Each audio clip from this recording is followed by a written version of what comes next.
This is the new 2026 Subaru Outback Wilderness, and chances are if you're interested in this or any of Subaru's Wilderness lineup, you value its additional off-road capability when compared to the rest of the standard Subaru lineup. But I happen to know that you are going to be driving this way more on-road than off, which asks the question, have any of the things that make this better in the dirt or the mud made it any worse on something like a highway or a parking lot? Well, let's go hit the trails and the pavement to figure that out.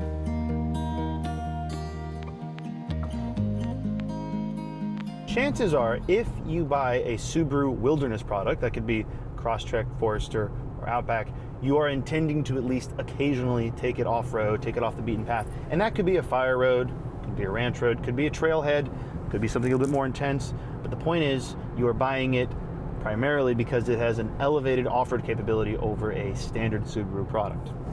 That being said, you're also probably going to drive it more on-road than you are off-road. And sometimes off-road focused vehicles cannot be the greatest on-road. The handling kind of suffers for the all-terrain tires, fuel economies can be kind of terrible, they can feel like they're on stilts, and there's some more road noise. So let's answer that right away. No, the 2026 Subaru Outback Wilderness does not suffer for the extra off-road hardware and capability when you take it on-road. Because remember, that's primarily where you're going to be driving it. This, of course, does have all-terrain tires, but they are very well balanced between on-road use and off-road use, and that they're really not overly aggressive. Subaru crossovers these days generally handle pretty great, and these all-terrains do not really detract from that. In fact, these tires, plus the new electronically adjustable or adaptive suspension, this thing rides and handles lovely. That's really the trick. You won't even really notice that this has all that extra off-road capability. This becomes especially impressive once you compare this to something like, I don't know, a 4Runner TRD Pro. Yes, that is a significantly larger vehicle and definitely more capable off-road, it being body on frame. But I would be willing to bet that most 4Runner drivers, regardless of configuration, are definitely using theirs more on-road than they are off-road. And in that regard, in a lot of cases, if you got to look at what you really need a vehicle for, I think this might be the one to pick. So yeah, really no penalty paid here for the Wilderness badge. I will having driven old Wilderness products, Wilderness, whatever the plural term is there, they definitely felt a little squishy. They felt a little tall. Not overly compromised for sure, but this is definitely not the case with the new Outback Wilderness. And of course, all the great things about this new generation Outback are also still here. Most Subarus have great visibility. This is definitely the case here. This is fabulous visibility, great seating position, and oh my goodness, the return of the hard buttons here on the center console. Fantastic. Now I will say, having just driven the Forester Wilderness a couple months ago, if I had the money, I know that is often the deciding factor in buying a vehicle, if I had the money, I would get the Outback Wilderness even if I didn't need the extra space, because specifically of this engine. This is the Turbocharged 2.4 flat 4 with 260 horsepower. It is just so much more powerful and usable than the naturally aspirated powertrain in the Forester Wilderness. And I'm aware that some people don't put much priority on power at all, and I understand that. But in this case, what are you buying an SUV for? Are you buying it just to drive yourself around, which could also be the case.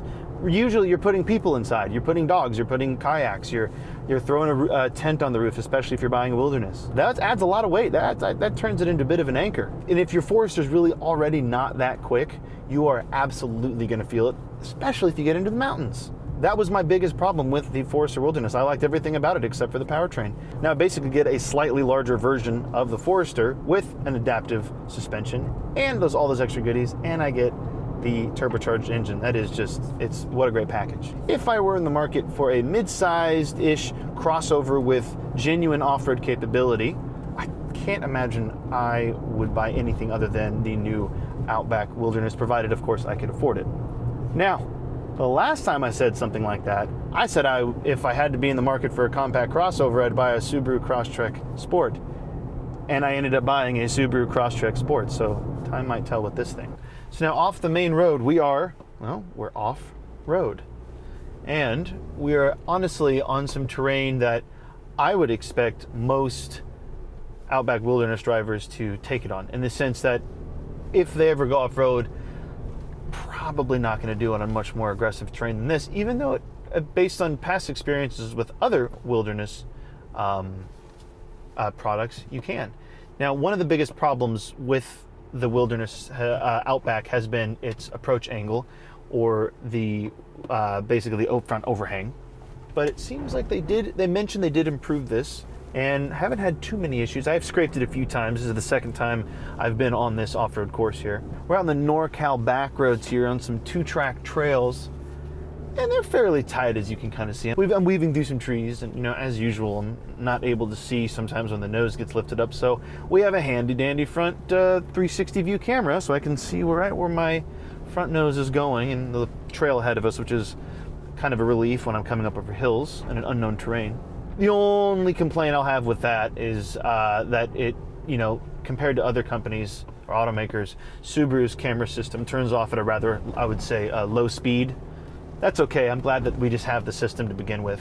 When you toggle these X mode terrain modes on, the hill descent control is automatically turned on as well.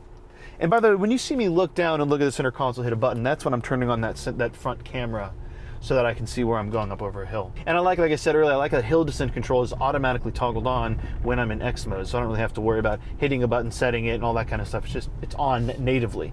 And it just cancels when I'm above a certain speed. Really, the biggest change I'm going to notice over previous generations of Outback Wilderness is just how compliant and comfortable these new electric dampers are. Seriously, the ride composure over, a mix of kind of slow undulating, rocky, semi-rocky 2 tracks like this, and over faster kind of corrugated dirt ranch roads, very impressive for the segment. It is really remarkably comfortable. And again, as I said earlier, that pays tons of dividends on road as well. I mean, it's just kind of a generally extremely comfortable vehicle to ride around in, both daily and, when you get a little dirty. Now, honestly, all standard Subarus, regular Subaru crossovers, they have phenomenal ground clearance because of their packaging. But with this Wilderness Outback's specific suspension, you get 9.5 inches of ground clearance versus the standard 8.7 inches of clearance. That's excellent for the segment, which means really, unless you're seriously out in the sticks, you're not going to have really any problem at all. Yes, folks, the new Outback Wilderness is the best of the Wilderness bunch, and it comes down to this combination of this powertrain with this suspension. You know I love a good turbo Subi. Not much more needs to be said about that. We know this powertrain, we love this powertrain, and in this platform, it is excellent, especially when you get out in the mud and got to head up a hill. It's phenomenal. But that suspension, wow, out on these rougher roads, and when we're out on the regular soft tarmac, it rides nice, it handles beautifully, it soaks up the bunch, doesn't get much oscillation. Very impressed with this adaptive suspension. Now, it is going to be extremely difficult to beat the Outback Wilderness's balance of comfort and off-road capability. And I have some more things to say on the new 2026 Subaru Outback Wilderness. For my full thoughts and review, you got to go to Cars.com/news.